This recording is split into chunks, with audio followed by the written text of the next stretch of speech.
Assembly సమావేశాల్లో రచ్చ జరుగుతుంది. మొదటి రోజు నుంచి ఇదే పరిస్థితి కనిపిస్తుంది. అధికార విపక్షాల మధ్య మాటల తూటాలు పేలుతున్నాయి. సంక్షేమ పథకాలపై ప్రభుత్వాన్ని విపక్షాలు కార్నర్ చేస్తున్నాయి. దాంతో చర్చ కాస్త రచ్చగా మారుతుంది. ఒక్కోసారి వ్యక్తిగత దూషణల వరకు వ్యవహారం వెళ్తుంది. అటు విపక్షాల విమర్శలను మంత్రులు ధీటుగా ఎదుర్కొంటున్నారు.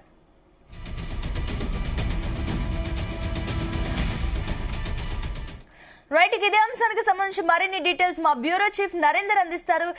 Narender, assembly sessions, Telangana assembly session start అయిన ముందు నుంచి ఇప్పటి వరకు చూసినా కూడా ఎక్కువగా అభివృద్ధి కంటే కూడా వ్యక్తిగత దూషణలు ఎక్కువగా కనిపిస్తున్నాయి. ఏంటి దీనికి సంబంధించిన డీటెయిల్స్? Sunitha, good morning. మనం చూసాం, నిన్న వాడివేడిగా చర్చ జరిగింది అసెంబ్లీలో. నిన్న ప్రధానమైనటువంటి ఎజెండా బీసీకి సంబంధించినటువంటి వర్గీకరణ బిల్లు ఆమోదం పొందడం అనేది రాత్రి 8 o'clock వరకు కూడా ఇదంతా తతంగవంతం జరిగినటువంటి పరిస్థితి మనం చూసాం. ఇది ఒక చారిత్రాత్మక బిల్లుగా రాష్ట్ర ప్రభుత్వం, అదే సమయంలో బీఆర్ఎస్ గాని, ఎంఐఎం గాని, సిపిఎం, సిపిఐ ఇట్లా అన్ని పార్టీల ఆమోదాన్ని తెలుపుతూ సభ ఆమోదం తెలిపింది. మొత్తానికి బిల్లు ఆమోదం జరిగింది. ఆ కాపీని కేంద్రానికి పంపుతున్నట్టుగా కూడా చెప్పడం జరిగింది. నిన్న సాయంత్రం కూడా ముఖ్యమంత్రి రేవంత్ రెడ్డి ప్రత్యేకంగా అన్ని పార్టీల మద్దతు కూడగట్టి సభలో ఆమోదం తెలిపాము, మీ అపాయింట్మెంట్ ఇవ్వండి అంటూ కేంద్రానికి లేఖ రాశారు. మోడీ టైం ఇస్తే ప్రధానమంత్రి త్వరలోనే మిమ్మల్ని వచ్చి కలుస్తాము అన్నటువంటి విషయం మీద ఆయన లెటర్ ప్యాడ్ మీద రాసినటువంటి పరిస్థితి మనం చూసాం. నిన్నంతా కూడా బీసీ వర్గీకరణ సంబంధించినటువంటి చట్టసభల్లో గాని లేదా విద్యా ఉద్యోగ అవకాశాల్లో అవకాశాలు కలగాలి, 42% రిజర్వేషన్ అమలు కోసం అనే దాని మీద చారిత్రాత్మకమైనటువంటి బిల్లును పెట్టినటువంటి పరిస్థితి మనం చూసాం. ఈ రోజు ప్రత్యేకించి ఎస్సీ వర్గీకరణ సంబంధించినటువంటి బిల్లు మీద ఈ రోజు సభలో వాడివేడి చర్చ కొనసాగే అవకాశం ఉంది. ఎస్సీల వర్గీకరణ సంబంధించి 34 ఏళ్లుగా కూడా రాష్ట్రంలో, ఉమ్మడి రాష్ట్రంలో కూడా పెద్ద ఎత్తున ఇది చర్చకు దారితీసింది. ఎందుకంటే ఎస్సీ వర్గీకరణ ప్రధానమైనటువంటి డిమాండ్ మాల మాదిగలు ప్రధానమైనటువంటి వర్గాలుగా ఉన్నాయి. మాలలు ఎప్పుడు కూడా అన్ని అవకాశాలు అందిపుచ్చుకుంటున్నారు, ఉద్యోగాలు వాళ్ళకే వస్తున్నాయి, రాజకీయాల్లో వాళ్ళకే పదవులు వస్తున్నాయి అనే చర్చ పెద్ద ఎత్తున ఉంది ఉమ్మడి రాష్ట్రంలో నుంచి. అది కంటిన్యూషన్ గా వస్తుంది. వాళ్ళ తరాలుగా వాళ్ళే లబ్ధి పొందుతున్నారు అనేది మాదిగల డిమాండ్ గా ఉంది. కనుక మాదిగలు ఎప్పుడు వెనుకబడిపోతున్నారు కాబట్టి మాకు రిజర్వేషన్లు పెంచాలి అన్నటువంటి డిమాండ్ తో చాలా కాలంగా కూడా ఉంది. ఎందుకంటే దామాషా ప్రకారం ఇప్పుడు ప్రస్తుతం తెలంగాణలో కూడా అత్యధికంగా మాలల కంటే మాదిగలు ఎక్కువగా ఉన్నారు. కనుక అలాంటి డిమాండ్ మీద చాలా కాలం ఉంది.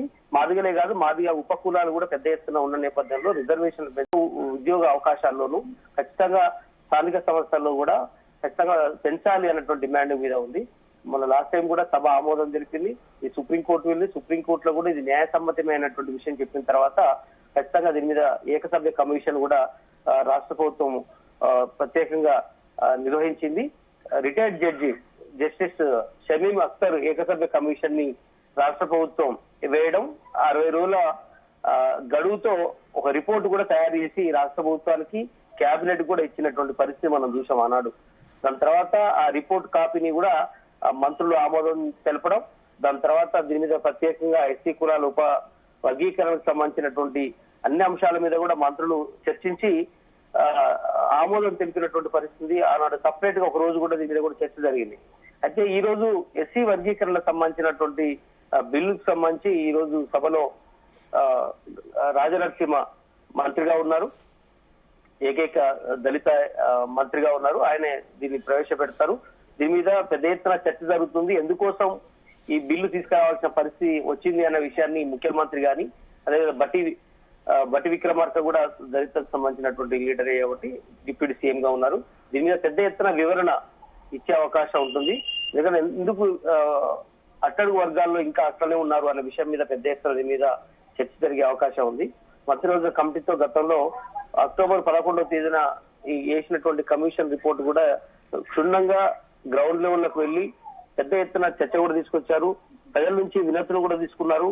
దాదాపు 4750 ప్రజల నుంచి దరఖాస్తులు తీసుకున్నారు. ఆన్లైన్ ద్వారా 8681 వినతులు కూడా తీసుకున్న నేపథ్యంలో ఈ మొత్తం ఎందుకోసం కావాలనుకున్నారు అనేది ఎస్సీలోని 59 కులాల ఆర్థిక పరిస్థితులు, ఉద్యోగ విద్యా అవకాశాలు, వీటన్నిటి మీద కూడా ఒక 199 పేజీల నివేదికను రాష్ట్ర ప్రభుత్వానికి ఇచ్చిన నేపథ్యంలో వీటన్ని అంశాలను ఆ సిఫార్సులతో ఖచ్చితంగా ఈరోజు సభలో క్షుణ్ణంగా జనాలకు అర్థమయ్యే విధంగా ఎందుకోసం ఈ బిల్లు సభలో ఆమోదం పొందే విధంగా చేయడం అనేది చేసే అవకాశం అయితే కనిపిస్తుంది. ఎస్సీలో 59 ఉపకులాలు ఉంటాయి. దాంట్లో 1, 2, 3 గ్రూపులుగా విభజించాలని జస్టిస్ షమీమ్ అఖ్తర్ కమిషన్ సిఫార్సు చేసిన విషయం తెలిసింది. ఈ 15 కులాలకు చెందినటువంటి 3.2% జనాభా ప్రాతిపదికన 1% రిజర్వేషన్ ఇవ్వాలన్నటువంటి విషయాన్ని కూడా సూచించింది. గ్రూప్ 2 లో కూడా 18 ఉపకులాల ఎస్సీలు కూడా ఉన్నారు. దాని వరకు 62.74% చేయాలన్నటువంటి ఆలోచన కూడా చేస్తూ వస్తున్నారు. గ్రూప్ 3 లో కూడా 26 ఉపకులాలు ఉన్నాయి. వీరికి 33% పైగా ఉండాలి అన్నటువంటి విషయం కూడా చెప్పారు. ఈ ఓవరాల్ అన్ని అంశాల మీద ఈ 40 ఏళ్ల కళను వాళ్ళు తీర్చాలన్నటువంటి ఆలోచనతో రాష్ట్ర ప్రభుత్వం దీన్ని ప్రతిష్టాత్మకంగా ఈరోజు అసెంబ్లీలో ఈ బిల్లును తీసుకురాబోతున్నారు. దీని మీద పెద్ద ఎత్తున చర్చ జరుగుతుంది. ప్రతిపక్షాలు కావచ్చు, అధికార పక్షం పెద్ద ఎత్తున దీని మీద చర్చ జరిగి దీని ఆమోదం జరిగే అవకాశం ఉంది. నిన్న బీసీ వర్గీకరణ బిల్లు ఏ రకంగా చేశారో దానికి సంబంధించి ఇది కూడా చేసి కేంద్రానికి పంపే అవకాశం అయితే కనిపిస్తుంది. బట్ దీని మీద మనం చూసాం. అంతేకాదు సభలో ఈ ఒక్క అంశం కాదు, వివిధ రకాల 0 అవర్లు కానీ క్వశ్చన్ అవర్లు కూడా వివిధ అంశాల మీద కూడా ఇటు మండలిలో కూడా అసెంబ్లీలో కూడా పెద్ద ఎత్తున చర్చ జరిగే అవకాశం ఉంది. రాష్ట్రంలో ఉన్నటువంటి పరిస్థితులు వివిధ రకాల అంశాల మీద కూడా నిన్న బీఆర్ఎస్ పార్టీ పట్టుబట్టింది. కొంతమంది మాత్రమే వేముల ప్రశాంత్ రెడ్డి కావచ్చు, వివేకానంద గౌడ్ కావచ్చు, గంగుల కమలాకర్ కి మాత్రం అవకాశం ఇచ్చారు. మిగతా అధికార పక్షం తీసుకుందన్నటువంటి విషయం మీద వాళ్ళు ఆరోపణ చేశారు. అదేవిధంగా కేటీఆర్ కూడా నిన్న రేవంత్ రెడ్డి మీద చిట్ చాట్ లో కూడా చాలా ఆరోపణలు చేశాడు. దానికి కౌంటర్ గా మళ్ళీ రేవంత్ రెడ్డి కూడా మాట్లాడినటువంటి సందర్భం అయితే ఉంది. మొత్తానికైతే ఈ అన్ని అంశాల మీద ఈ రోజు కూడా చర్చ జరుగుతుంది. రేపు రాష్ట్ర బడ్జెట్ కూడా ప్రవేశపెడతారు. రేపు రాష్ట్ర బడ్జెట్ ఏ రకంగా ఉండబోతుంది అనేది కూడా అందరిలో ఉత్కంఠ నెలకొంది. ఈ రోజు ప్రధానంగా ఎస్సీ వర్గీకరణతో పాటు వివిధ అంశాల మీద ఎజెండా రూపకల్పన జరిగింది. బట్ మరి కాసేపట్లో సభ జరగబోతున్న నేపథ్యంలో 10 గంటలకు జరుగుతుంది. 10 గంటలకు రావడంతో క్వశ్చన్ అవర్ కానీ 0 అవర్ లో వివిధ అంశాలు చర్చించిన తర్వాత ఎస్సీ వర్గీకరణ బిల్లుకు సంబంధించి సభలో చర్చ జరిగే అవకాశం ఉంది. Right Narender, thank you.